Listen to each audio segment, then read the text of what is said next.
the U.S. did something massive to stop Iran's terror in Hormuz. U.S. warships passed through the Strait of Hormuz for the first time in months, cornering Iran.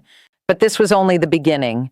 The military force flowing into the region is much bigger and multi-layered. The IRGC Navy had published a threatening declaration to all world vessels on open frequencies on May 3rd, 2026. Attention all vessels. This is Iranian Separate Navy. If you see any warship in your vicinity, keep a distance more than 10 miles from them because I'm ready to open fire on them without any warning. They had announced that ships wishing to pass through the strait could only use the corridor designated by Iran, that any ship deviating from this route would be considered a threat, and that it would be met with a firm response from the Revolutionary Guards. And this threat was working. For more than 2 months, approximately 23,000 civilian sailors from 87 countries had been held hostage in the Gulf for exactly this reason.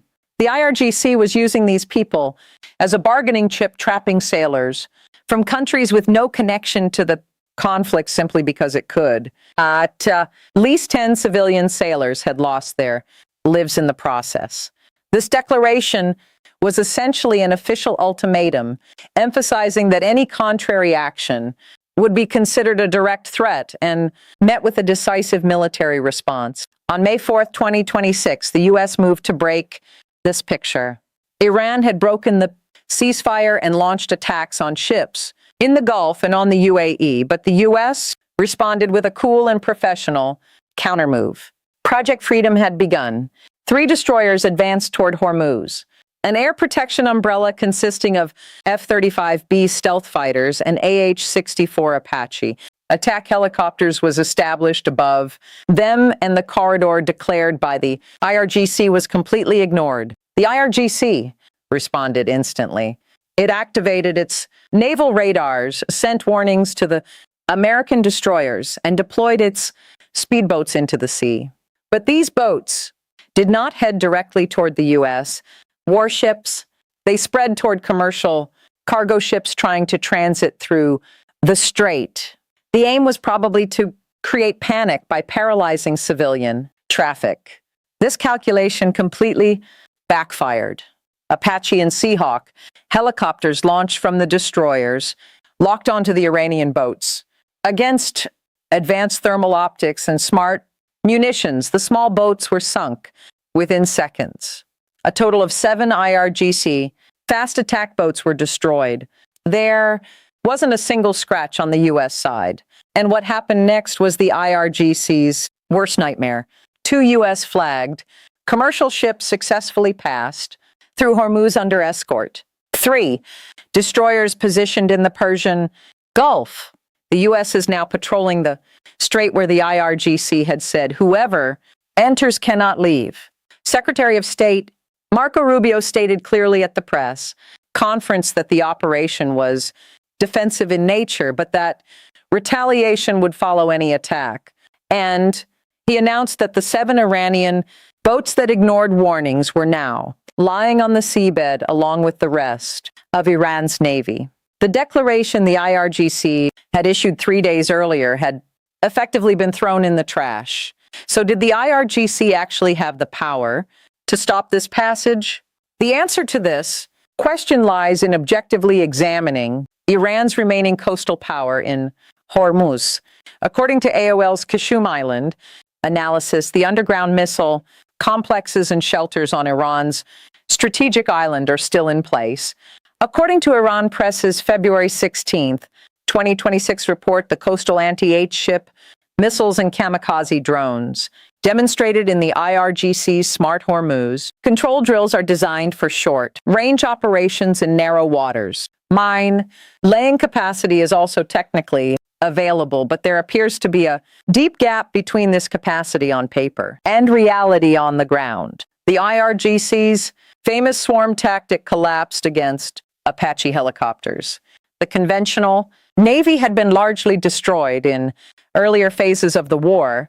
According to the Times of Israel's May 4th report, the IRGC attempted a limited intervention but avoided a full-scale attack. The layered air shield established by the U.S. may constitute an impossible barrier for Iran. F-35B stealth fighters are invisible to Iranian radars and possess day-night precision strike capability. Apache helicopters provide 24-hour thermal surveillance. Under this superiority, every missile or drone launched from shore can be detected and intercepted in advance, and launching a full-scale naval battle would also risk Iran's own economy, which is already losing $500 million a day under the blockade. This would be strategic suicide. The Hormuz card that the IRGC had used for years to hold the world hostage has practically lost its effectiveness. And the U.S. didn't just neutralize this card, it is pouring an even larger force into the region. The 3 destroyers that broke through Hormuz were only the beginning. The military force flowing into the region under Project Freedom is much bigger and multi-layered. The amphibious assault ship USS Boxer leading the 11th Marine Expeditionary Unit MU departed from San Diego with 2,500 Marines and full combat equipment on board. It is expected to reach the Sea of Oman shortly, and Boxer's not alone. According to Army recognition, the 31st MU, led by USS Tripoli, is already in the region and participating in the blockade. Photos in circulation confirm that both ships are in full combat formation with F-35B stealth fighters on their decks. With the 2 groups merging, more than 4,000 Marines are standing by on amphibious ships. This directly completes the logistics infrastructure for a potential coastal operation or landing scenario. But the amphibious groups are only one part of this picture. According to the war zone, the USS Abraham Lincoln and USS George H.W. Bush carrier strike groups are already positioned in the Arabian Sea. Together with the 3 destroyers that broke through Hormuz, the total U.S. warship presence in the region reaches 3 carrier groups and numerous destroyers and frigates. These ships are equipped with Aegis combat systems, possessing both air defense and cruise missile capability. According to WB's report, 2,200 additional Marines and 3 more Navy ships are on the agenda for deployment to the Middle East.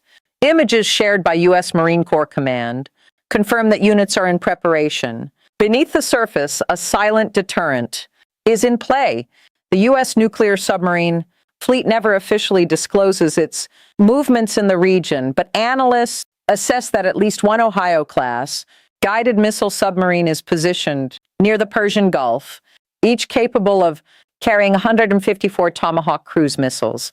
These submarines pose a threat that no Iranian radar can detect. The U.S. has also initiated mine-clearing operations to secure the Strait Passage. According to CBS News, mines that the IRGC may have laid in Hormuz are being swept with specially equipped vessels. This is the precondition for commercial traffic to normalize. In the air, the flow of power is not stopping. C-7 Globe, master strategic transport aircraft, are carrying munitions and equipment.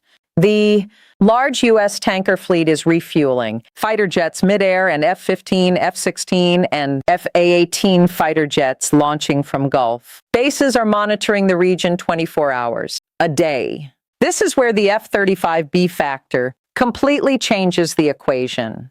These aircraft are invisible to Iranian radars, possessing day-night precision, strike capability. They are an ideal tool for hardened targets like the underground bases on Qeshm Island, the port facilities at Bandar Abbas, and the IRGC's coastal missile ramps, and their ability to operate simultaneously from 2 separate amphibious platforms may effectively blind Iran's entire air, defense, and surveillance systems. The entire logistics chain from the Pacific to the Indian Ocean, from there to the Sea of Oman, once again proves the U.S. capability for rapid global power projection. A sustainable supply line has been established through Guam and Hawaii, and this massive force is approaching Iran's shores minute by minute. And within this looming colossal force lies yet another brand new and massive element that will completely rewrite the rules of the game. But the U.S. is not content with just its existing forces. It is also preparing to deploy a massive element that will fundamentally shake all geopolitical balances on the field. CENTCOM is planning to deploy Dark Eagle hypersonic missiles to the Middle East for a possible deep strike against Iran. This development changes everything on the military chessboard. Until now, Iran had been pursuing a strategy of using its own geographic expanse as a shield. Beyond trusting its fast boats and drones, its real guarantee was taking its long-range ballistic missile launchers away from Gulf shores and hiding them deep in the country and in mountainous regions. The Tehran administration believed that by positioning these launchers beyond the range of the American military's conventional Tomahawk cruise missiles, it could comfortably target U.S. bases in the Gulf Arab countries and Israel from safe zones. But the dead ends of this strategy are obvious. The deployment of the Dark Eagle system to the field can solve Iran's threat equation in an instant. Traveling at over 5 times the speed of sound, Mach 5+, and capable of making complex maneuvers to evade air defense systems as it approaches its target. This technology demolishes the depth defense doctrine. This is exactly why Dark Eagle can arrive as a game-changer to the region. Iran's bunkers carved into mountains or mobile launchers will not escape being targeted against this enormous kinetic energy and speed. The regime can neither hide from these weapons nor stop them with its outdated air defense systems. The logistical infrastructure of this massive military preparation is also being woven without. In the air corridor between Europe and the Middle East, C-17A heavy transport aircraft are in constant flight. On a single day alone, 11 C-17 aircraft were observed departing from Ramstein and Lakenheath, carrying cargo on routes to the eastern Mediterranean, Jordan, and Qatar. Turkey's Incirlik Air Base has become one of the most critical springboards of this massive air bridge. C-17s, C-130s, and refueling aircraft complete their logistical preparations here before transitioning to strategic points like Djibouti and Diego Garcia. It appears Washington is not conducting a short-term show of force in the region. Rather, it is building the supply chain for a possible operation that could last months on solid foundations. The reality that Tehran must contend not just with regional allies, but with a global logistics highway is deepening. The panic within the administration even further. The U.S. Gulf strategy is not limited to its own Navy. It is equipping its allies with a massive military shield. According to Al Jazeera's March 19, 2026 report, a $16.5 billion arms sale to Gulf states was approved. Tied. Missile defense reinforcement and F-16, munitions to the UAE, Patriot renewal, and tank supply to Saudi Arabia. The Al Dhafra Air Base in the UAE serves as the main logistics hub for U.S. forces in the region. The UAE's own F-16 Block 60 fighter jets, versions equipped with more advanced intelligence capability than America's own F-16s, are a critical part of this defense shield. The layered defense system operates on 3 separate tiers. THAAD intercepts ballistic threats at the upper layer. Patriot covers the mid-altitude, and counter-drone systems shoot down even Iran's cheapest weapons. The field impact of this technology transfer is visible in concrete terms as every wave Iran launches at the UAE is intercepted midair. While the U.S. equips its allies to this depth, every Iranian attempt depletes its own resources, while the other side's defense only gets stronger. And why Iran directed these attacks at the UAE deserves separate examination.